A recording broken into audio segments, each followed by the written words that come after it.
Welcome to the Game Forum. My name is Lindsay. This week I'm going to be doing a review on Stranded Deep. So to start off my review, I'm going to start talking about the graphics. Now, the graphics are definitely not game-breaking for me, but they're definitely not what I really expect out of a PlayStation 4 game. It looks more or less at home on a PlayStation 3. They're mediocre at best.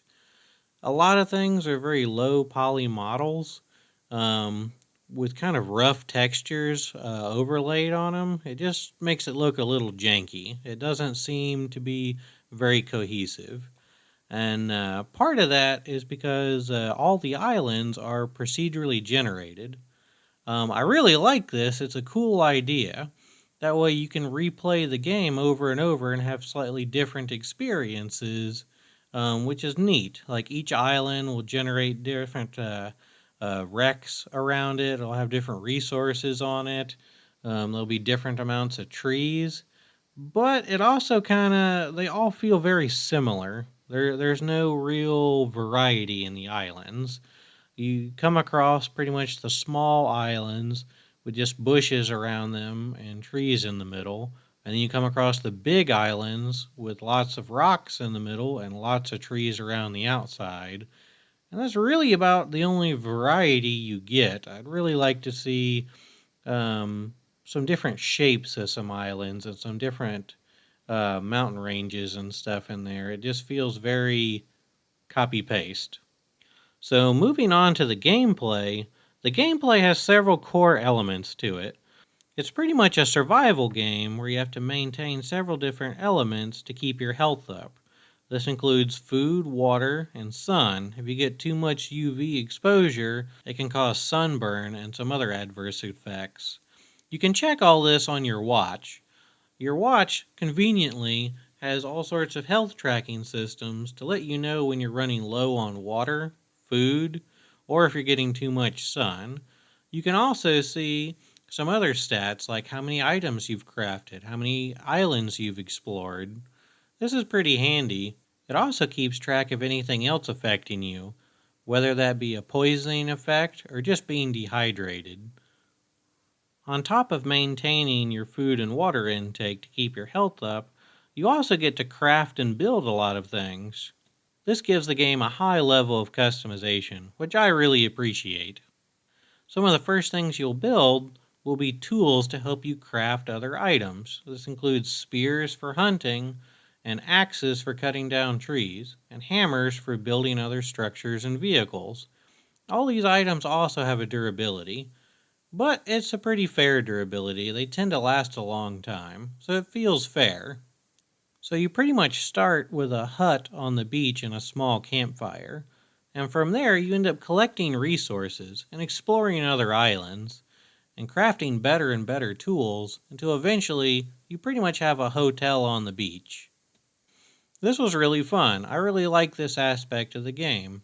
It really pushes you to get out there and explore all these other islands just to see what all kind of resources you can come across. Resources are limited though, so you'll have to pick and choose exactly which things you want to focus on. Do you really want to build a bigger raft and take up the trees from several different islands, or do you really want to focus on building a really big home base? As you level up, your skill with each type will increase as well. Eventually, you'll be able to craft the gyrocopter. It's essentially like a small one-man helicopter where you can island hop. I was pretty excited to finally get this, although I found it a little bit disappointing once I actually started using it. It doesn't have any cargo slots, which means you have to carry anything you want with you. It also has a much more limited range than I'd originally anticipated. You can pretty much only go a couple islands away and come back. And it burns through fuel incredibly quickly, which means you'll be having to have a lot of potato fields. Another aspect of the game is all the other animals and creatures out there trying to kill you in your desperate bid for survival. Starting with tiger sharks, these are much bigger, more aggressive sharks that only show up on every couple of islands. They can definitely give you a run for your money at first, but they get incredibly annoying later in the game, as there's no way to attach crates to your boat. So as they hit your boat, They end up knocking crates off. Sometimes you can never get them back. This is incredibly annoying. Also, there's a wide variety of things constantly trying to poison you. Several islands have snakes on them, which you'll have to take out at longer range with a spear or a bow and arrow. This isn't so bad, as they typically make some rattling noise as you come up on them, so at least you know they're in the area.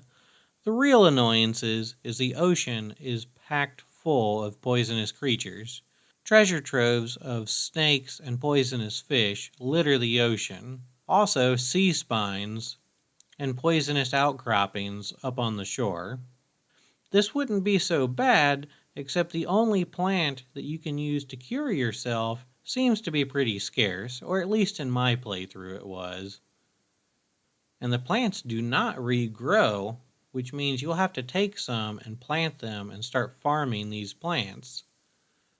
It's not game breaking, but there definitely should have been way more of these plants for how much stuff is out there to poison you. Another thing that kind of drives me nuts is there is no map. There is actually a map when you first log in. When you start your session you can look at, but once you're in game, you don't actually have a map you can look at anymore. This doesn't really make sense to me. You can make cloth, which definitely means you could make a map of your own, but for some reason you don't. You don't chart any of the islands you explore in the game. I think this would have been kind of cool if you could, but it really makes you want to rely on that compass a whole lot more. So I guess I get what they're going for, but I just ended up making my own map on a piece of paper to keep track of where I was and what resources were on which islands. I just felt it would have been a little bit more beneficiary to have that in the game, or at least something in the game as an unlock if you finish a playthrough or something. So moving on to the story mode, it's not going to take long because the story mode is pretty limited and pretty basic. It pretty well starts off as you in an airplane like a Learjet crashing in the middle of an accident. You swim your way out and then crawl on top of a life raft as you pass out. You wake up in the morning drifting onto a deserted island. From there, the story is pretty well non-existent until the very end. It doesn't really tell you or explain to you what you need to do next, just survive and explore. And as you explore, you will find that there are 3 boss fights. Completing each boss fight will give you a part to an aircraft. The aircraft is located on a broken part of an old aircraft carrier, and you use these parts to reconstruct it to where you can escape and try and get back to civilization. Once I finally found the aircraft carrier to escape on, I was very excited. It was very different than any of the other islands and really stood out. I couldn't wait to get over to it just to explore and see what all was there. However, I was a bit disappointed. The entire ship is completely barren, apart from the aircraft used to fix up and escape on. I had found the ship before fighting any of the sea monsters, so I couldn't have fixed up the airplane anyway, but I really wish there had been some kind of special parts there you could have to help you along your quest for the rest of the game. It's just something to get you pumped for discovering it. It really didn't make sense to me that all the other crashed and abandoned ships were filled with loot and lots of cool stuff. But then when I found the biggest ship of them all, it was pretty much completely empty and picked clean. There's not even any rations or water or food on the ship. So in my first time discovering it, I did not come prepared. I just wanted to explore it. I figured there'd be stuff there, and I almost ended up dehydrating and starving to death trying to get back to another island. So moving on to the boss fights, it's been a little bit of a mixed bag. I started off fighting the shark. As I got out to fight him, a huge storm appeared out at sea, so I had to jump in the water and fight him hand to hand. It ended up being really intense and a lot of fun. I really enjoyed it. It really made for like a good movie moment. However, this feeling for boss fights was not going to last. Once I got to the eel, I pretty much parked my raft, stayed up top, and threw spears at him until he died. He did not attack me at all. It was quite disappointing after the shark. I had looked up some other videos to see if this was normal. He is supposed to jump out of the water at you, but for whatever reason, he did not with me. so it was pretty boring. Literally shooting fish in a barrel. The last boss fight was definitely the most annoying, not so much due to the boss itself being difficult, but due to a lot of the bugs and glitches that I had to endure to even get to the boss fight. I had several attempts where I came across the buoy where the giant squid was supposed to spawn. However, on several times, the buoy wouldn't spawn, or the squid wouldn't spawn, which means I couldn't even trigger the boss fight to begin with, so I reloaded my game. When I reloaded my game, the level ended up spawning strange and threw all the crates across the island. So I had to load again, except it still kept the position of all the crates, meaning I'd nearly lost all my gear up until that point in the whole game. The only solution I found for this was I had to go underwater and drown to die and then respawn, which surprisingly fixed it. The fight with the giant squid itself was definitely a bit more interesting as it keeps trying to knock you off your raft and into the water. The buoy that it wants you to fight on is near impossible to stay on top of for very long as it bobs around in the water. So I tried to stay on my raft. However, several times my raft would drift out of the combat zone and the giant squid would disappear, forcing me to push my raft back into the combat zone where it would have respawned at full health even though I've used a ton of spears and bandages, which was really annoying. There should be some type of anchor point where you could drop to keep your raft in that area while fighting a boss. It's just an extra level of annoyance trying to keep your raft in the right location while you're trying to fight one of the boss creatures. I don't quite understand why they didn't have this set up. However, my experience with the giant squid was definitely not the only bug or glitch I experienced in this game. Overall, I'd probably say this game wasn't quite ready for release on PlayStation. It has a lot of glitches and bugs in it. It just didn't feel very polished to me. It definitely was not operating at 60 FPS. And a lot of the times when I'd go from one island to another, as I crossed into that barrier to load the other island in, instead of seamlessly loading as I went there over a long period of time, I'd pretty well hit a brick wall where the frame rate would drop to like 5 frames a second or worse. Several times it would even crash the game. And one time of particular annoyance, I was coming back to my home base in the gyrocopter. I guess I got to my base before it had actually loaded in, and as I started to land, the entire island cleared out, including all the trees and the mountains, and then I had to wait for about a minute for the entire island to load all the items back in, while I was still burning fuel. For a game about survival, glitches like this are unacceptable. As I've mentioned before, several times when I'd load the game in for the first time, it seems to be some type of physics error, where almost like the ground would come up to meet all the items on top of the ground and slingshot everything 100 feet up into the air, and it'd come raining back down, sometimes in deep water where I couldn't retrieve them, meaning I'd have to exit the game and reload in again and just hope it didn't do it again. I did come across other physics quandaries while playing this game as well. Sometimes I'd have a raft loaded up with tons of crates, and then a shark or a fish would swim under it. You would think this wouldn't be too bad, but something about the collision detection makes it think the raft just got hit by an undersea mine, and the crates go flying all over the island. This was really annoying and happened several times. I've looked at some of the footage for this game on the PC, and they have things on the PC to where you can mount the crates onto the raft. This would definitely fix this problem, and I think needed to be implemented into the PlayStation version at launch. A lot of the bugs and glitches I encountered really diminished my overall opinion of this game. It really holds it back. One other thing I'd have liked to seen in a note is a little bit better tutorial. There's a lot of things the game really doesn't explain to you in the very beginning.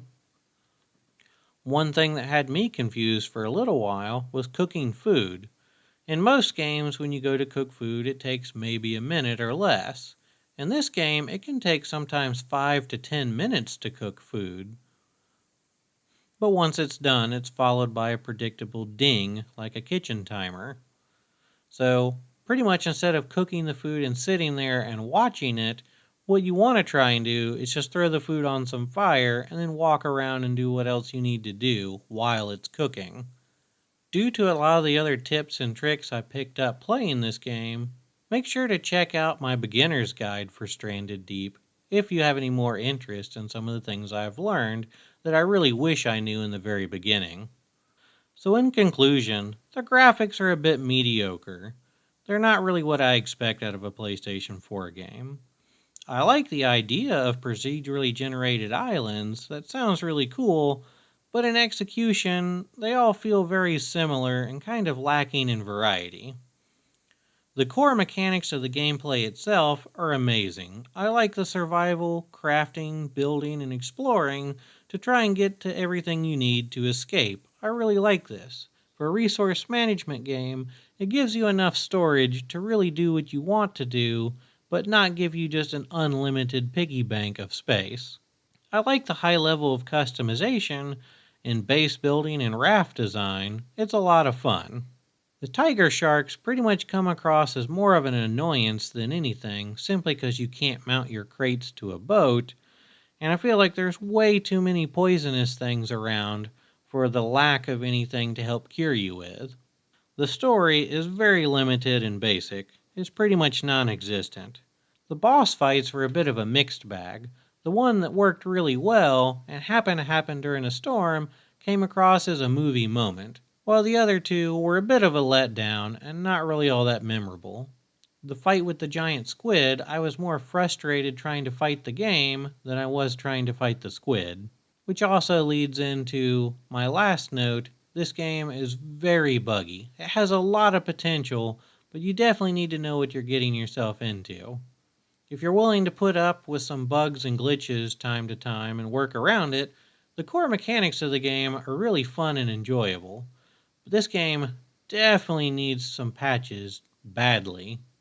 Overall, I still found the game pretty enjoyable, and I would recommend it for a play if you're looking for something to do, especially if they end up patching it and fixing a lot of these issues in the future. If they did, I would highly recommend the game. Until then, I would definitely say if it's something you're into, definitely check it out, but with a grain of salt. If it's not something you look like you'd really be into, probably avoid this title. It's definitely not finished. It could have spent a little bit more time in the oven before coming out. Tell me what you think about this game in the comments below. Is there anything I missed? Until next time, don't forget to like, share, and subscribe.